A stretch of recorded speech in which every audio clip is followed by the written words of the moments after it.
दूसरा अध्याय आरंभ। श्री सूत जी ने बोले, हे द्विजों, अब मैं पुनः पूर्व काल में जिसने सत्यनारायण को व्रत किया था उसे भली भांति विस्तार पूर्वक कहूंगा। रमणीय काशी नामक नगर में कोई अत्यंत निर्धन ब्राह्मण रहता था। भूख और प्यास से व्याकुल होकर प्रतिदिन पृथ्वी पर भटकता रहता था। ब्राह्मण प्रिय भगवान ने उस दुखी ब्राह्मण को देखकर व्रत ब्राह्मण का रूप धारण करके उस द्विज से आदरपूर्वक पूछा, विप्र, प्रतिदिन अत्यंत दुखी होकर तुम किस लिए पृथ्वी पर भ्रमण करते रहते हो? हे द्विज श्रेष्ठ, यह सब बतलाओ, मैं सुनना चाहता हूँ। ब्राह्मण बोला, प्रभु, मैं अत्यंत दरिद्र ब्राह्मण हूँ, भिक्षा के लिए पृथ्वी पर घूमा करता हूँ। यदि मेरी दरिद्रता को दूर करने का आप कुछ उपाय जानते हो तो कृपा पूर्वक बतलाइए। व्रत ब्राह्मण ने कहा, ब्राह्मण देव, सत्यनारायण भगवान विष्णु अभिष्ट फलों को देने वाले हैं। हे विप्र, तुम उनका पूजन उत्तम रूप से करो, जिसके करने से मनुष्य सभी दुखों से मुक्त हो जाता है। और व्रत के विधान को भी ब्राह्मण यत्नपूर्वक करके व्रत ब्राह्मण रूपधारी भगवान सत्यनारायण वहीं पर अंतर ध्यान हो गए। व्रत ब्राह्मण ने जैसा कहा था उस व्रत को अच्छी प्रकार से वैसे ही करूंगा, यह सोचते हुए उस ब्राह्मण को रात में नींद नहीं आई।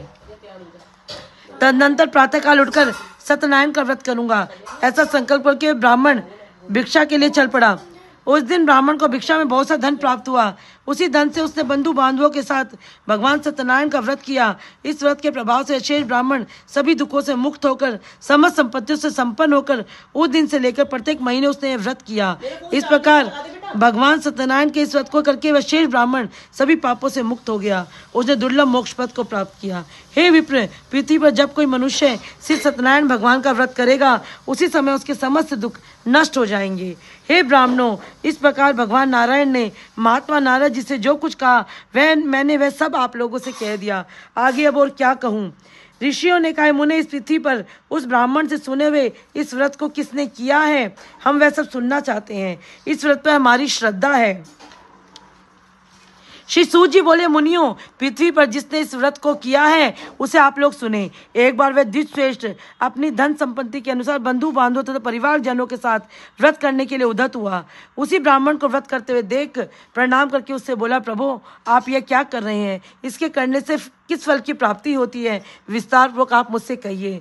विप्र ने कहा, यह सत्यनारायण का व्रत है जो सभी मनोरथों को प्रदान करने वाला है। उसी के प्रभाव से मुझे यह सब महान धन धान्य आदि प्राप्त हुआ है। जल पीकर तथा प्रसाद ग्रहण करके वह नगर चला गया। सत्यनारायण देव के लिए मन से ऐसा सोचने लगा कि आज लकड़ी बेचने से धन प्राप्त होगा, उसी धन से भगवान सत्यनारायण का श्रेष्ठ व्रत करूंगा। इस प्रकार मन से चिंतन करता हुआ लकड़ी को मस्तक पर रखकर उसे सुंदर नगर में गया। वह धन संपन्न लोग रहते थे। उस दिन उसे लकड़ी का दुगना मूल्य प्राप्त हुआ। तदनंतर प्रसन्न हृदय होकर वह पके हुए केले का फल, शक्कर, घी, दूध, गेहूं, चूर्ण का सवाया मात्रा में लेकर अपने घर गया।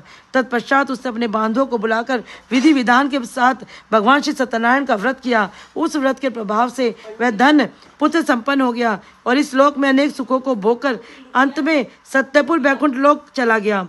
इस प्रकार श्री स्कंद पुराण के अंतर्गत रेवा खंड में श्री सत्यनारायण व्रत कथा का दूसरा अध्याय पूरा हुआ। तीसरा अध्याय आरंभ। श्रीमन नारायण नारायण नारायण भजमन नारायण नारायण नारायण।